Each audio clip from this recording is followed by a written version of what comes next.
For as long as we can remember, mankind has been obsessed about the activities that took place beyond our planet, always looking in the stars for anything ranging from their location on the planet and the seasons of the year to the gods they chose to worship.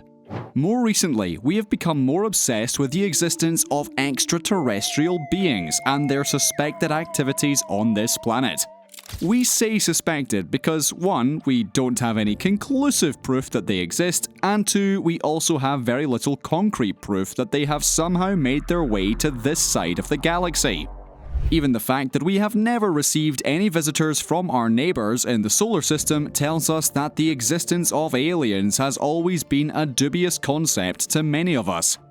However, things began to change sometime close to the turn of the 20th century, as people started giving accounts of encounters with strange UFOs and the beings that seemed to suck people into them.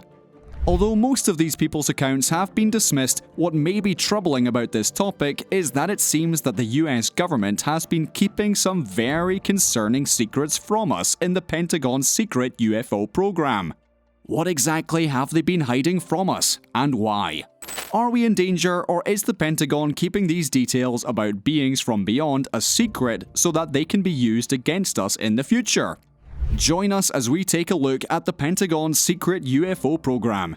You're about to learn how things aren't always as they seem.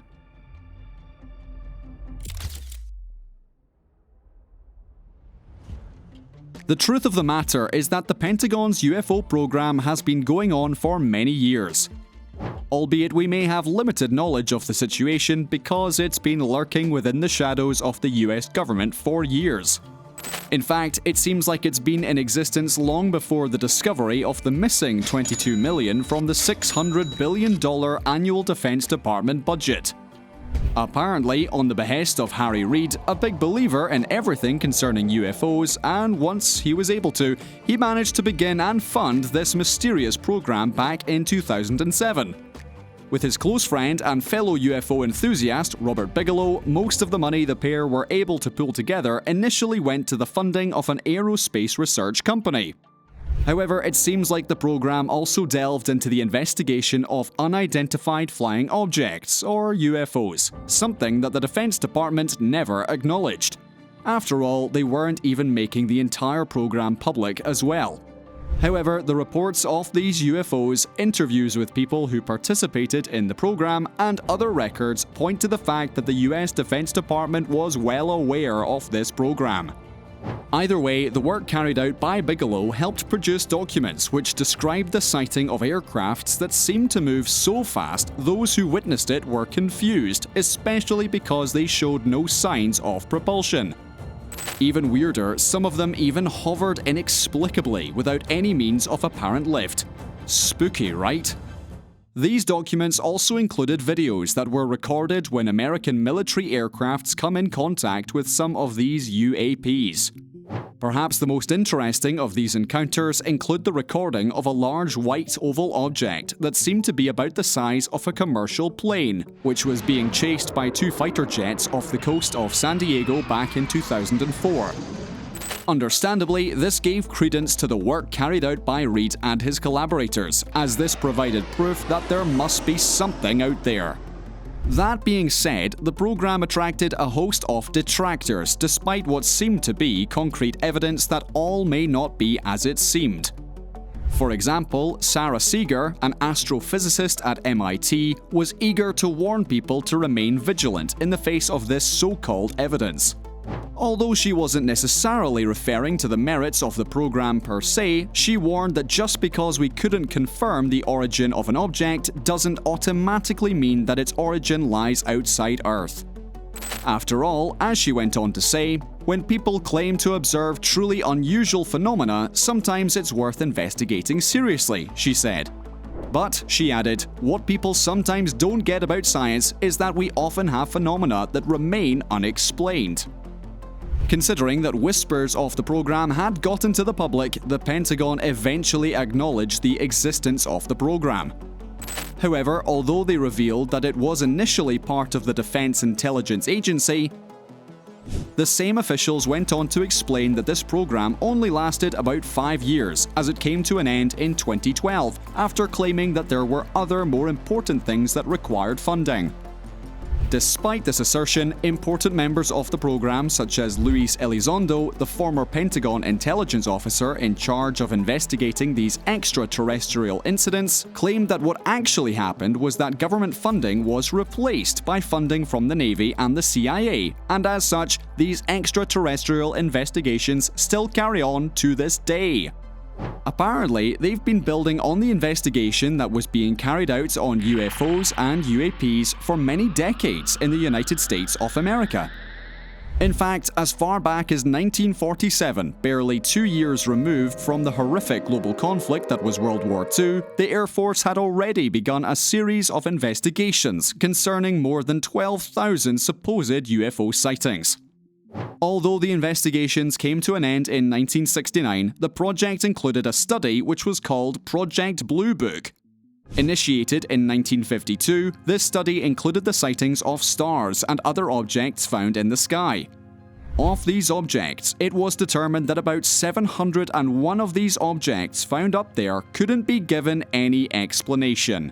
Although they may have wanted to assume that this may also be proof of extraterrestrials or UFOs and UAPs, for now the only thing that remains conclusive about these studies is that the study was brought to an end with the convenient explanation that no longer can be justified either on the ground of national security or in the interest of science, as explained by Robert C. Seaman Jr., the Secretary of the Air Force at that point in time. Notwithstanding, that still doesn't take away from the unaccounted $22 million that was allocated to the program as recently as 2001. Believed to be used for the management of the program, the research carried out and the assessment of the threat posed by whatever objects they came across, records show that this money went to Bigelow Aerospace, as it was needed to convert some buildings for the storage of some of the strange and mysterious objects that were discovered in the course of the program, and to employ some of the best researchers money could find at the time. These people were the ones who carried out research on subjects who claimed that they had actually had physical encounters with some of the strange objects we mentioned earlier, so that they could record any strange changes such people experienced. Just so taxpayers may not feel like they were being hassled out of their hard-earned money in the name of this harebrained project, they also analysed military servicemen who also encountered some strange objects. Furthermore, the program went on to record video and audio files of said UFO incidents. One of the most infamous of these may be the recordings that were retrieved from a Navy FA Super Hornet, which was able to record an encounter with an aircraft that seemed to possess a strange glowing aura while also travelling in an unprecedented manner.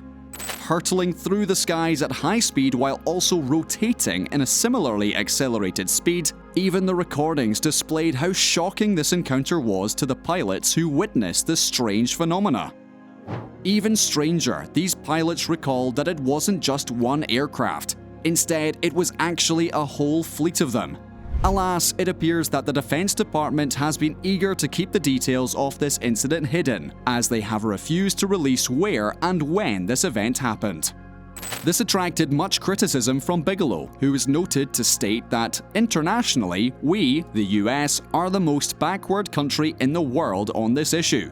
Our scientists are scared of being ostracized, and our media is scared of the stigma. China and Russia are much more open and work on this with huge organizations within their countries. Smaller countries like Belgium, France, England, and South American countries like Chile are more open too. They are proactive and willing to discuss this topic, rather than being held back by a juvenile taboo. Either way, by the turn of the 2010 decade, Reid had decided that the program had made so many astonishing discoveries, he argued that the program and its findings must be protected at all cost. He wrote to William Lynn III, the Deputy Defense Secretary at that time, that they must limit the program and its findings to only those at the topmost level of government.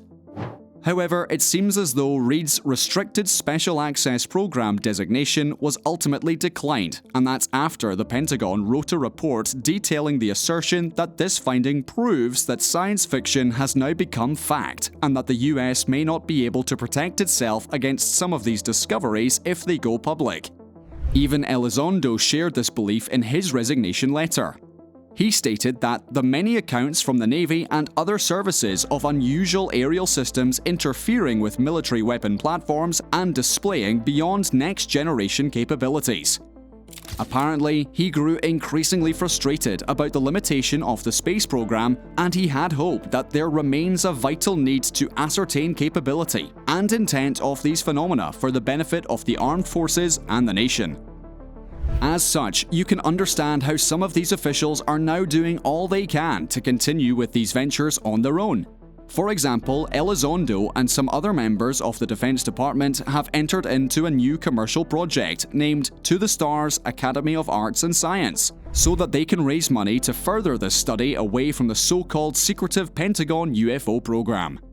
They will pursue the truth so that they can reveal the truth of the universe to the world. To them, no government should be able to keep this secret from the world. Hopefully, as they uncover more of these secrets, this sentiment will remain. With that, the video has come to an end. What else do you think the Pentagon may be hiding? Do you think they may have discovered another habitable planet? Please let us know in the comment section. Don't forget to like and subscribe if you're enjoying our channel, and please turn on the notification bell for more of our enthralling videos. Until next time, goodbye. The truth is out there.